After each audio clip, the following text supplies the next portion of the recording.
The first time she wrote back, I thought a ghost had done it. It was past the third bell, and the archive was the only room in Asheville where I could stand to be.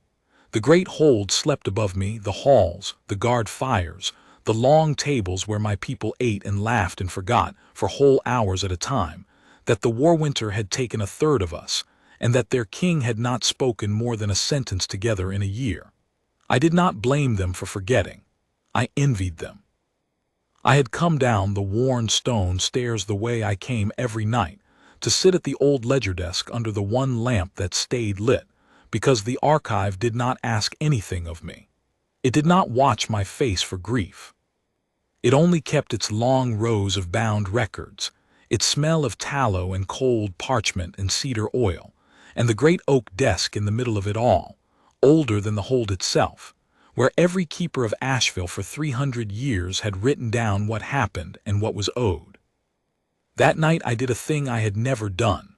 I dipped the worn quill, and in the wide margin of the current ledger, below the last dry entry about grain stores and the mending of the North Gate, I wrote a line that was not a record of anything. I wrote, "The house is full, and I have never been so alone in it." I did not mean it to be read. I meant it the way a man leans his forehead against cold stone, for the small relief of pressing something true against something that would not answer. Then I capped the ink, and I climbed the stairs, and I lay awake until the gray came. The next night the line was still there, and beneath it, in a hand that was not mine, smaller, quicker, the letters leaning forward as if in a hurry to be kind, someone had written, "A full house is the loneliest kind. The empty ones at least agree with you."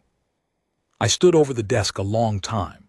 My wolf, who had not so much as lifted his head in me since the night I carried my father's body down from the ridge, did not stir even then, but the silence where he lived changed. I have thought about how to say this for a long time, and the truest way I have found is this. It changed the way a dark house changes when someone, somewhere in it, is awake. Not a sound, not a movement. Only the certainty that the dark was no longer empty, that behind some wall a light was burning, and a person was listening. I did not know who had written it. There were 40 souls with cause to be in the archive, the 2 gray scribes who copied the deeds, the record master and his apprentices, the servants who cleaned. Any of them might have found my foolish line and answered it out of pity or mischief. A wiser king would have let it lie, would have been ashamed. I found, standing there in the lamp smell with a dead man's grief in my chest and a stranger's kindness on the page, that I was not ashamed at all. I was only, for the first time in a year, curious. I took up the quill. Beneath her line, I did not yet know it was a her. I only felt it the way you feel weather coming. I wrote, "Who agrees with me tonight?" Then I climbed the stairs, and I did not lie awake. I slept as if someone had set a hand on my brow. In the morning I went about the work of being Corwin, Alpha of Asheville, which in that year meant standing very straight and saying very little and letting the record master and the war captains and my Aunt Meredith run the hold in my name while they waited patiently, kindly, for me to come back to myself. I sat the high seat at the morning petitions. I heard a dispute over a boundary stone and a request to hunt the eastern woods and a widow's plea for her husband's back wages, and I ruled on all of them correctly and coldly, and I watched my people's eyes slide over me with that careful softness the grieving learn to hate. I ate at the long table and did not taste it. I walked the walls with my war captain, Bran, who talked enough for both of us and never once made me answer. And under all of it, like a coal carried in the palm, was the thought of the desk. That night her answer was waiting. A friend, if you'll allow it. No, that's presumptuous. A stranger who found your words and could not leave them cold. Forgive me for reading what wasn't meant for me. It was meant for no one, I wrote, which is nearly the same as meant for anyone. Stay a stranger then. Strangers are honest. I have a hold full of people who love me and cannot say a true word to my face.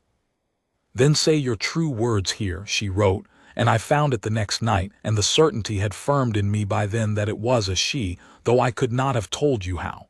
I'll keep them. It's the one thing I'm good for, keeping things. So I did. I want to be plain about what those weeks were, because when I have tried to tell it since, to Bran, once, and once to my aunt, they have looked at me as though grief had turned my head, as though I had fallen in love with a ghost or a game. It was not a game. It was the realest thing in my life, and it happened in the plainest possible way. A man wrote down what he could not say, and a woman wrote back, and neither of us ever raised our voices, and I fell so far and so quietly that I did not know I had fallen until I was already at the bottom, looking up at how high the fall had been. I told her things I had told no one. I told her that I had not wept for my father and did not know why, and that it frightened me that a grief could sit so heavy and never break. She did not tell me to weep. She wrote, "Some grief isn't water, some of it's stone. You don't cry stone out, you carry it until it wears smooth enough to set down." I read that line by the low lamp with my hand pressed flat over it, as if I could keep the words from lifting off the page, and something in my chest that had been clenched for a year eased by the width of a hair. I told her about my wolf. That is a thing I would not have said aloud to any living soul, that my wolf had gone silent, that the second self a man of my blood carries, the one that should rise in fury and joy and hunger, had lain down in me the night my father died and not risen since. To my people I was their alpha still, and I could still shift when I must, and did, and led the hunts, and none of them knew that the thing inside me did it like a man walking in his sleep. I wrote it to her because she was a stranger and strangers are honest. My wolf has not woken in a year, I wrote. I lead a wolf pack and I have forgotten how to be one. She was quiet 2 nights after that. I thought I had frightened her or bored her or that she had thought better of the whole strange business. On the 3rd night I found, "I'm sorry I didn't answer. I didn't know how to say it small enough. So I'll say it plain. A thing that lies down isn't a thing that's dead. My grandmother kept a hearth wolf, old and half-blind, that slept so deep for a whole winter we thought we'd lost him. And then one spring morning a fox came too near the hens and he was up and across the yard before any of us had blinked. He wasn't gone. He was only waiting for a reason. I think you are too. I think you haven't found the reason yet. I think you will." I read that, and for the first time in a year I put my head down on the old desk, on my own folded arms over her words, and I stayed like that a long time, not weeping. I still could not weep, but close, nearer to it than I had been since the ridge. I began to live for the nights. In the day I moved through my duties like a man under water, and my people saw me a little softer, a little more present, and were glad, and thought their king was mending on his own. My Aunt Marith, who missed nothing, watched me at the evening meal and said, mild as milk, that I seemed rested. Bran clapped my shoulder and said the winter was breaking and I with it. They were both right and both wrong. I was mending, but not on my own. I was being mended night by night in ink by a hand I had never seen. And I began, I am not proud of the greed of it, but I will not hide it. I began to want to see the hand. I would sit at the desk and imagine her. I gave her 100 faces and discarded all of them. I studied her letters the way a man studies a coastline he means to reach. The forward lean of them, the way she crossed her sevens, the small careful blot she made, and then, I could tell, hated, because she would sometimes write forgive the blot in the margin beside it, as if a stranger she'd never meet could be troubled by an untidy page. I loved that. I loved that she apologized to no one for an ink spot on a ledger that only she and I would ever read. It told me she was a person who did things well for their own sake, when no one was watching, and I have found in my life that there is no finer thing to know about a soul than that. I wanted to know her name. She would not give it. "Name spoil it," she wrote when I asked. "If I tell you my name, you'll go looking, and you'll find a plain woman doing plain work, and you'll be disappointed, and then this stops. Let me be the hand for a while longer. The hand is the best of me. I'd rather you had the best of me than the rest. I don't believe there's a lesser part of you," I wrote back, which was a foolish thing to write to a person I had never met, and which I meant with my whole chest. "You don't know me," she wrote. "I know you better than anyone knows me," I wrote. "Tell me that isn't true." She did not tell me it wasn't true. She wrote, after a space I could feel even in ink, "Good night, Alpha, sleep. You've a hold to be a king for in the morning." And I understood that I had come too close to something and that she had stepped back from it and that I must let her, because a stranger who is honest is also a stranger who may leave. So I let her. But I lay awake that night, and it was not grief that kept me up. I set myself to find her. I tell you now that it was not cunning, or at least not only cunning. It was a hunger I no longer had the sense to be careful with. I began to come down to the archive earlier, and to leave later, and to invent reasons to be near it at hours I had no business there. I learned the archives day. The record master and his 2 apprentices worked the morning and left at the noon bell. The gray scribes copied deeds through the afternoon and were gone by dusk. And after dusk, the great room was given over to the cleaning and the keeping, the emptying of the ink pots and the trimming of the lamps, and the mending of the bindings that the day's handling had worn. I never once thought to look at who did the keeping. That is the shame of it, and I will not soften it, because she made me swear afterward that when I told this tale I would tell that part true. There was a person in my hold who came every night into the room I loved best and set it to rights, who emptied the very ink pot I dipped my greedy quill in, who trimmed the very lamp I read her words by, who must have knelt at that desk with a cloth in her hand 100 times, and I had never seen her. Not once. My eyes had passed over her the way eyes pass over a chair, a door, a thing that is simply part of the room. I, who prided myself on knowing my people, who could name every wolf in my pack and every child born under my roof, had a woman living in the very heart of my hold, and I did not know her face. I only knew her hand. So I hunted the hand. I compared it in secret to every written thing in the archive, the deed copies, the tally rolls, the letters. I found nothing that matched. Her writing appeared in no record, on no petition, in no ledger but the one she shared with me, which told me she was no scribe of standing, no keeper of accounts, and which should have told me, if I had been half the tracker I believed myself, exactly what she was. A hand that wrote beautifully and appeared in no official book is a hand that is not permitted to write in the official books, is a hand that keeps the room but does not keep the records. I did not follow the thought to its end. I did not want to. I had built her in the dark of my longing into someone grand and hidden, a lord's daughter in disguise, a scholar in retreat, and the truth, which was gentler and far more remarkable, I could not yet see. One night I nearly caught her. I had told her in ink that I would be away 3 nights at the Eastern Holdings, settling the boundary dispute. It was true. But I rode hard and came back on the 2nd night in the dark, and went straight down to the archive without so much as brushing the road dust from my cloak, because I had reasoned that she would come to keep the room believing me gone, and I would be waiting in the shadow of the far shelves, and I would finally see her. I was too early, or she was too clever. I stood among the deed cases with my heart going like a war drum, and heard the small door at the archives back open, heard the soft tread of a person who knew the room in the dark, heard the clink of the ink pot lifted and the whisper of a cloth on wood, and I stepped out. I had time to see a shape, a woman slight in the plain gray of the household, her back to me, a fall of dark hair half caught under a kerchief, a candle guttering low beside her on the desk. I had time to draw a breath to speak. And then a draft from the open door took the candle, and the room went black, and by the time I had crossed to it and struck the lamp she was gone through the servants' passage, and the only thing on the desk was her cloth, folded, and beneath it, she must have written it in the dark, from memory of where the page lay, a line. "You came back early. That was cruel. I told you the hand was the best of me. Please don't make me be the rest." I stood in the empty archive with her folded cloth in my hand. It smelled of tallow and cedar oil, and under that faintly of a person, warm and living and near, and I understood 2 things at once. The first was that she was afraid.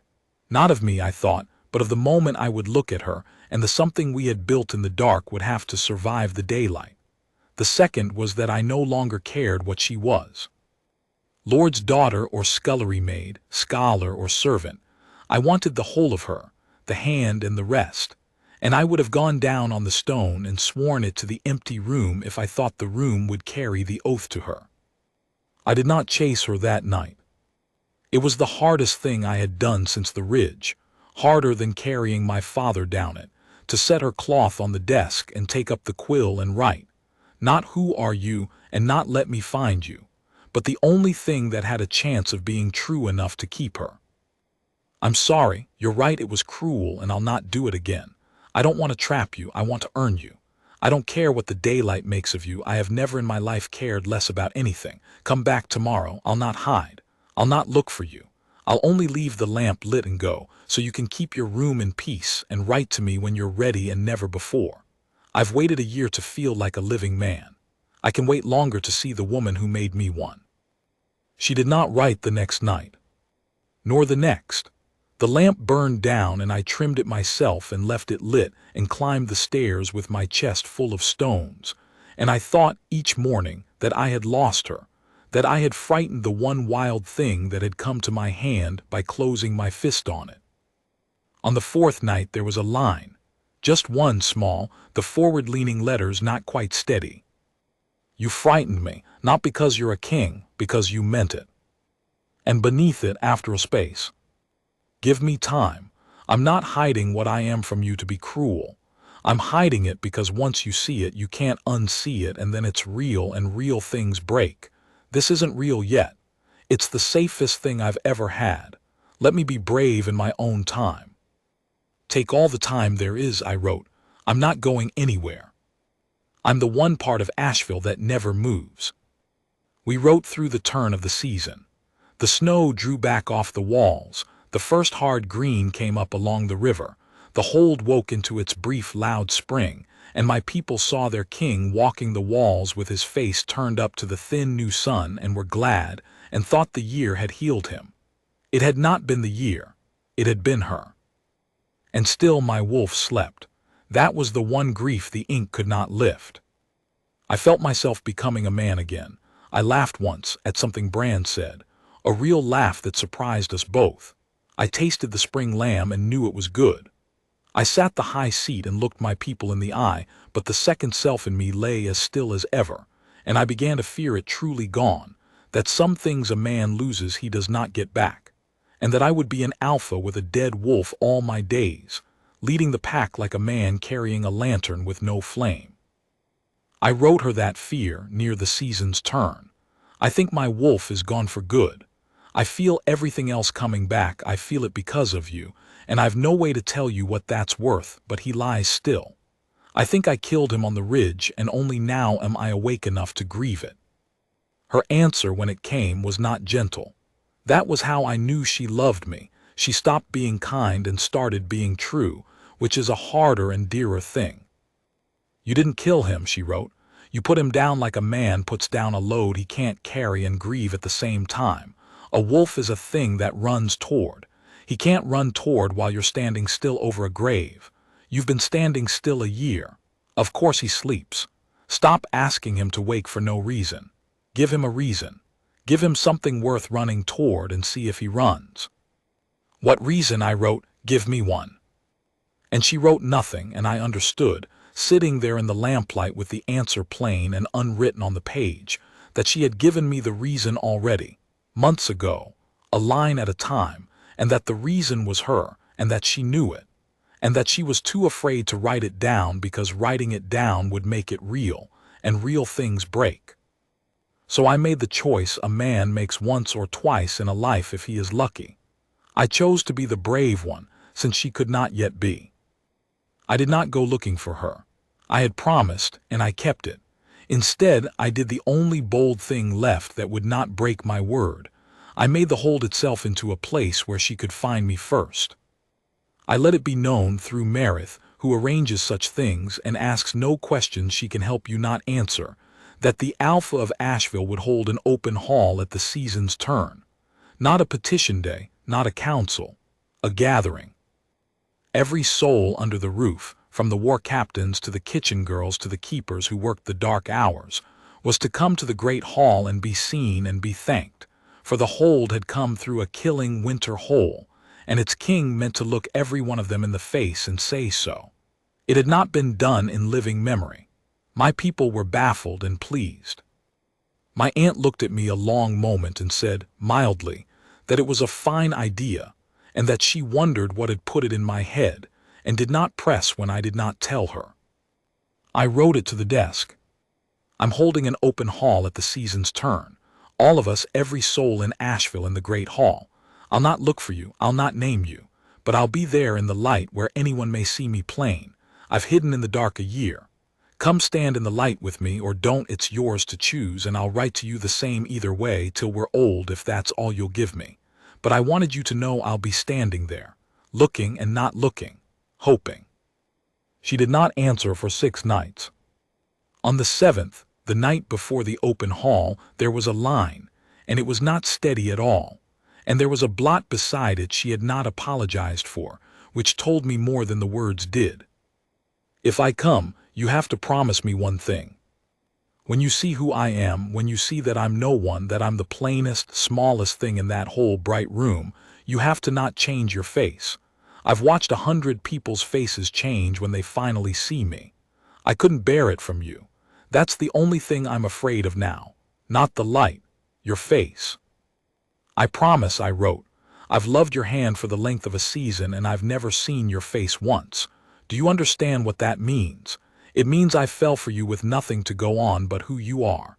There is no face you could wear that would undo that. Come, and if my face changes, it will only be because it can't hold what I feel and stay the same. Come.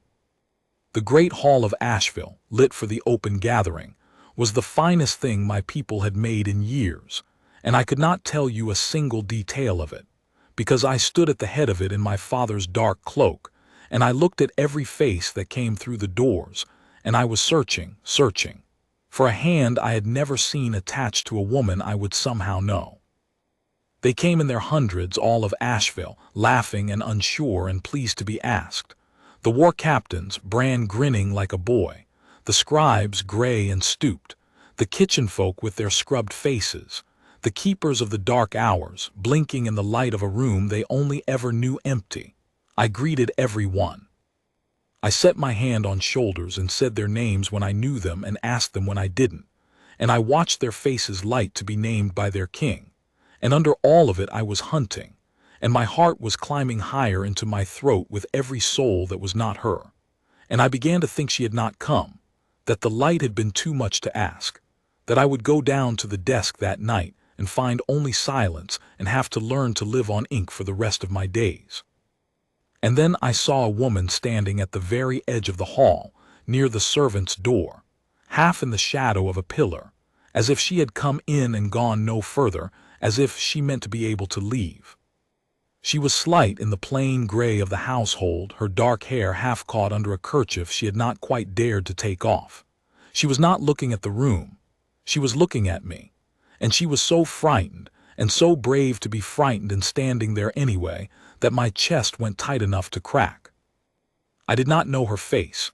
I had never seen it, and I knew her the way you know your own name called across a crowd. I knew her before my mind had reasoned a single thing, because at the moment my eyes found hers, the silence in me, the year-long silence where my wolf had slept, did not stir, did not wake with a growl or a lunge or any of the ways I had imagined it. It did something quieter and more terrible than all of those. It answered. The way a struck bell answers the bell that struck it.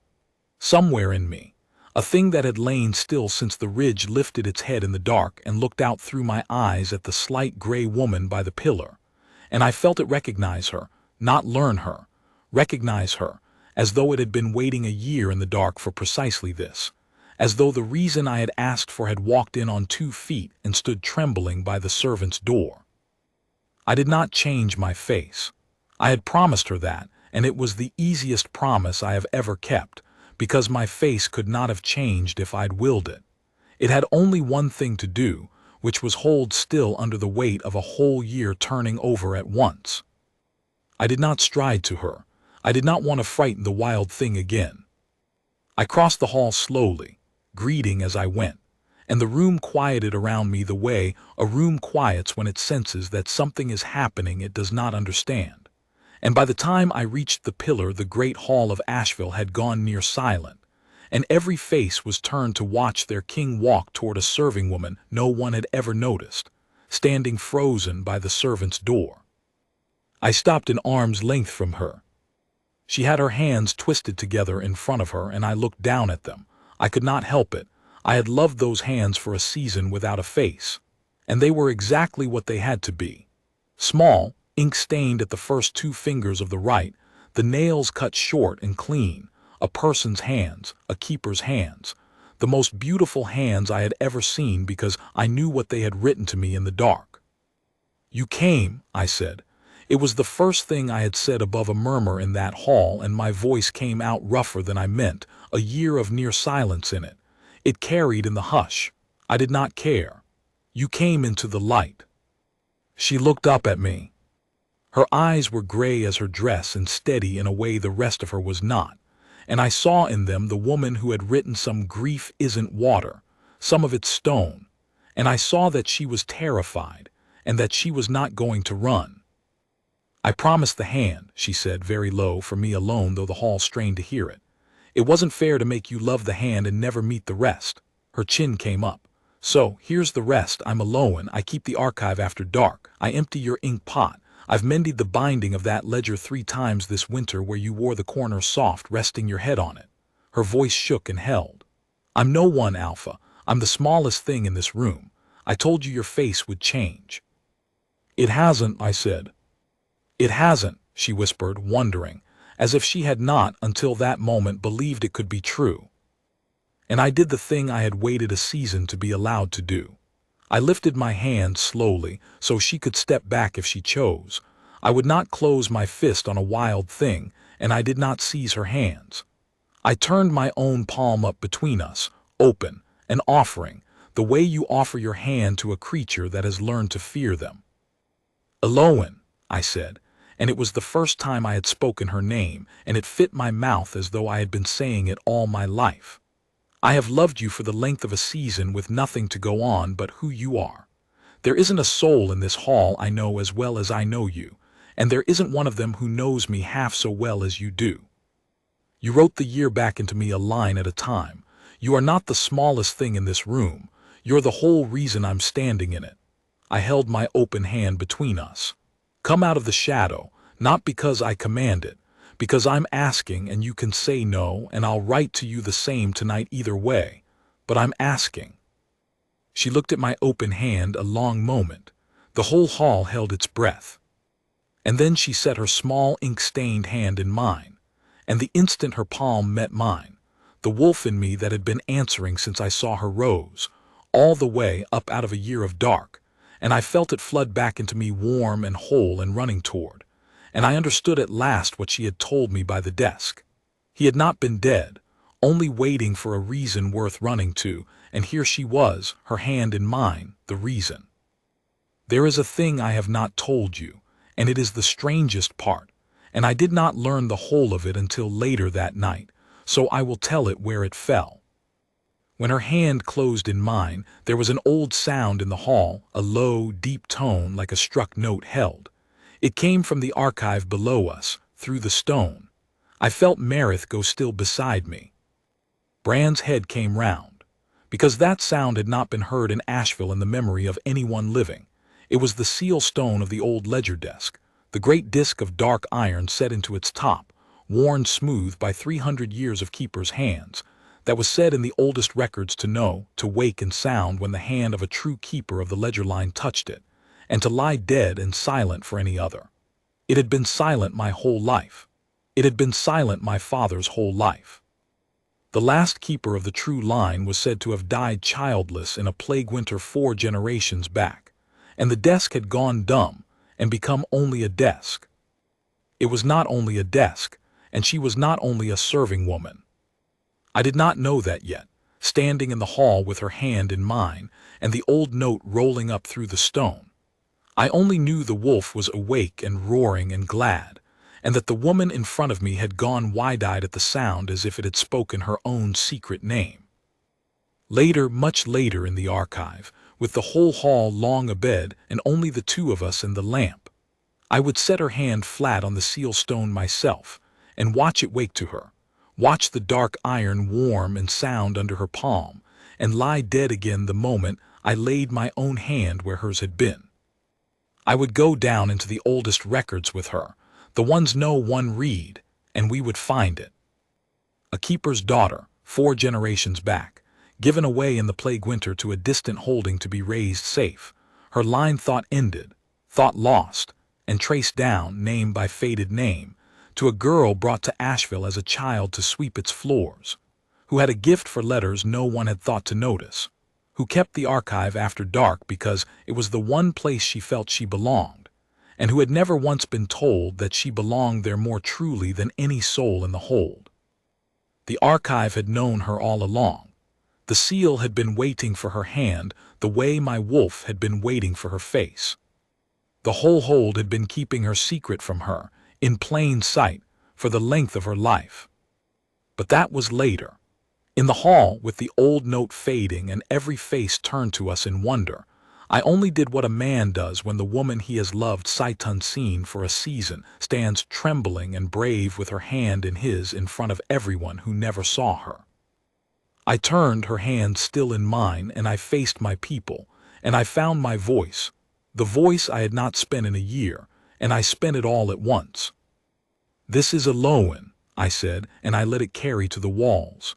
"She keeps our archive. She has kept it every night of this hard year, alone in the dark, and not one of us thought to thank her, because not one of us thought to see her, I least of all. I want you to see her now." I felt her hand tighten in mine. I did not let go. "She is the reason your king is standing here able to speak to you tonight. I owe her a debt I will spend my life paying, and I mean to pay it in the light where all of you can hold me to it." I looked down at her gray eyes gone bright, at the disbelief and the daring warring in her plain, extraordinary face. "If she'll have me." The hall was silent. And into that silence, Aloan, who had written me a season of courage a line at a time, who had told me to give my sleeping wolf a reason and see if he ran, lifted her chin the way she had by the pillar, and said, so the whole of Asheville could hear the smallest thing in the room, "The hand was always going to say yes, Alpha." Her mouth trembled toward a smile. "It's only the rest of me that was slow." I did not make a speech of it after that.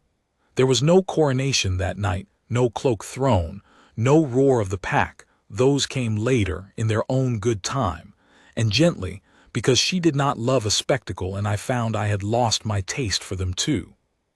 That night I only kept her hand in mine and let my people come to her, one by one, the war captains and the scribes and the kitchen folk and the keepers of the dark hours, to look at last at the woman who had been among them all along.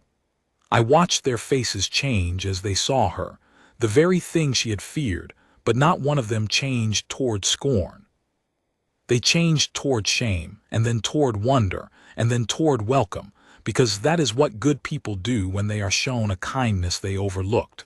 They do not look away, they look harder, to make up for the looking they failed to do. The gray old scribes wept. Marith took both her hands and said something low that made Aloan duck her head. Bran, being Bran, bowed to her so deeply and so seriously that she laughed aloud, the first time I heard her laugh. A real one, quick and surprised, exactly like her hand, and the whole hall laughed with her, and it was the warmest sound Asheville had made in a year. Long after, when the hall had emptied and the hold slept, we went down together to the archive, because neither of us could bear to end the night anywhere else. The lamp was still lit over the old ledger desk. Her folded cloth was still where she left it. I sat where I had sat 100 lonely nights, and for the first time she sat beside me instead of coming after I had gone, and we looked together at the worn margin where a grieving man had once written "The house is full, and I have never been so alone in it," and at all the lines beneath it, a whole season of them, 2 hands leaning toward each other down the length of the page. "I nearly didn't answer that first line," she said. I stood here with the cloth in my hand and I read it and I thought, he'll never know it was me and it isn't my place and I should just clean the ink and go up. She traced her first words with one ink-stained finger, not quite touching the page. And then I thought, no one should have to read a thing that's sad and get nothing back, not even a king. Especially not a king. Who ever tells a king the truth? She looked at me sidelong. So I got the quill wet before I could lose my nerve, and then you answered, and then I was lost. I was lost the second night, I said. When you wrote back, I told myself it was curiosity. It was never curiosity. I took up the quill, the same worn quill, and I dipped it. And beneath the last line of that long shared season, in the wide margin of the ledger where every keeper of Asheville for 300 years had written what happened and what was owed, I wrote one more entry, and I wrote it where she could watch my hand make it, so that this time she would not have to find it alone in the dark. I wrote, the house is full, and I have never been less alone in it. Then I set down the quill, and I gave her the same open palm I had offered in the hall, and she set her hand in it without any fear left in her at all, and the old desk that had waited 300 years for her held its silence, content, because there was nothing left in the whole of Asheville that needed keeping in the dark. The seal never sounded for me. It was never meant to. It sounded only ever for her hand, all the rest of our long life, and she used to lay her palm on it every night out of habit, to hear the low true note roll up warm through the stone, and every night I would watch her do it, the smallest thing in every room she ever entered, who was the whole reason I was standing in it. And I would think that the desk and I had wanted exactly the same thing, all along, and waited exactly as long, and been answered by exactly the same hand.